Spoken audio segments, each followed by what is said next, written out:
Bangaloreans spoke to NDTV's Maya Sharma about practical solutions to this problem. Bangalore, of course, did once have a reputation as you can still see some trees struggling in the middle of the city here, but now largely it is becoming more and more familiar. Sites like this, garbage.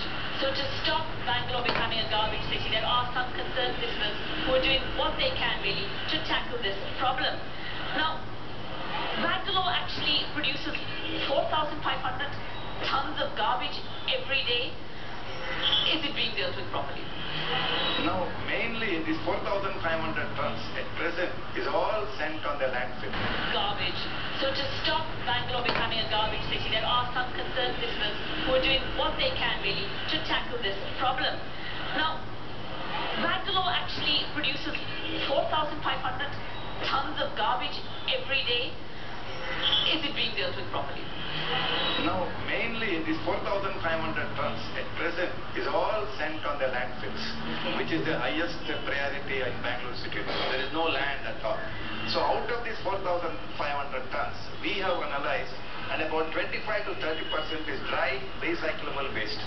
Instead of sending all this, that all dry waste can be used as a resource. And instead of calling it waste or garbage, it can be used as a resource. So recycling of the dry waste would make a huge difference at source before we actually send it out. Only at source, if you do only, it can be recycled. Because if it is not done, then it is dirty and soggy. Then very difficult to recycle it, even plastic also. So in our own homes, if we recycle dry waste, whether it's plastic, whether it's paper, it will make a huge difference. What about the wet waste? How much is wet waste really? Wet waste is around 60% of what we throw. It's organic. It comes from your kitchen or your garden. It could be leaves or it could be your kitchen waste. And all of that can be recycled. That is when composting. Like compost. So isn't that okay if you have a garden, say, but many people don't have gardens to use that from? It doesn't matter because composting, we have urban solutions for it. Individual homes, even if you're living in a flat, I live in a flat, we can still compost, and even there are community composting. The whole apartment block can actually involve in composting activity, where 60% the burden on the landfill has reduced drastically, because if you can keep that away. So basically the segregation at source and you keep the wet away from the dry. So the dry is all recyclable, most of it. So only 10% needs to go to the land dump. So if this, if we could get the system in place, it will be wonderful, because each of us are involved in waste management. Each citizen gets involved. Every citizen gets involved. Mr. Ramakant was saying if we can actually segregate at source, that would be hugely important. One is telling us that wet waste can be used even if you're living in a flat. And also that the dry waste itself is a small proportion which can all be recycled.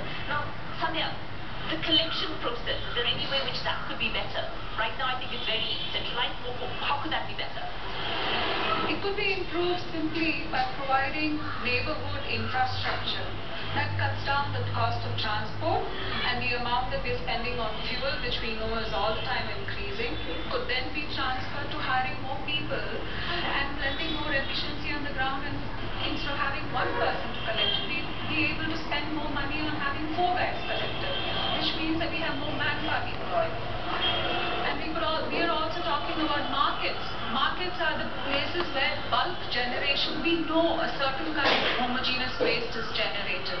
So the infrastructure should be able to deal with market waste then and there in the markets, instead of putting it into a truck and taking it 60 kilometers away and then dealing with it. The same thing is with leaf litter. Bangalore is full of trees and full of leaf waste.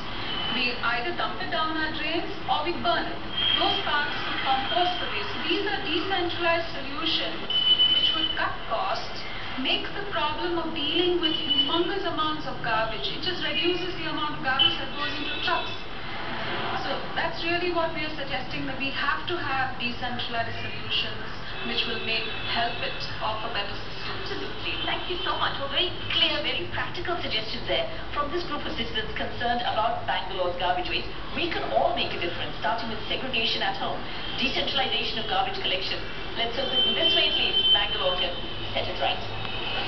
With camera person Lokesh, Maya Sharma in Bangalore for NDTV.